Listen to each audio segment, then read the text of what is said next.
We got breaking news out of Afghanistan this morning. Taliban militants have carried out a suicide car bombing and engaged in a gunfight with security forces very close to the U.S. Consulate building in the western city of Herat.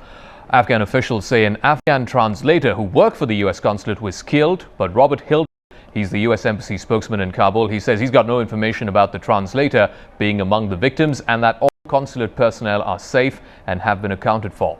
The governor of Herat province, Syed Fazlullah Wahidi, says the attack began around 6 a.m. local time with a powerful explosion.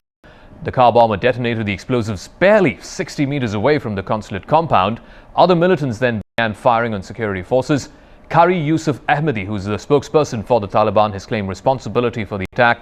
The situation, we're told, is now being brought under control, but security forces are searching for any militants who may have escaped.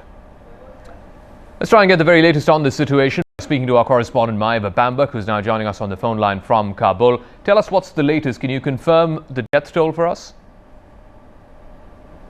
That's right. The gun battle is now over. 2 helicopters were seen landing inside the compound, presumably medical evacuation helicopters.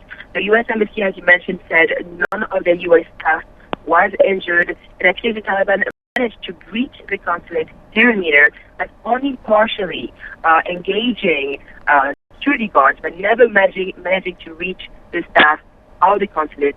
The police said 3 people were killed, including 1 interpreter and 2 police officers. The U.S. Embassy here called it a complicated attack.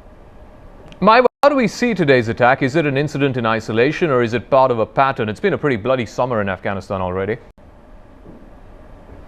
That's right. It has been a bloody summer. There have been other consulates attacked in the Indian consulate in Jalalabad a few weeks back. That said, it is hard to know if this is an isolated incident or not. The Taliban has claimed the attack. They have said they need to show the U.S. and they cannot just invade any country or stay in Afghanistan for much longer. As you know, the Taliban are quite keen to see the Americans and any foreign forces in the country as soon as possible. All right, Maiva Bambak, thanks for joining us. Correspondent there on the phone line from Kabul with the very latest details about this attack in Herat in western Afghanistan.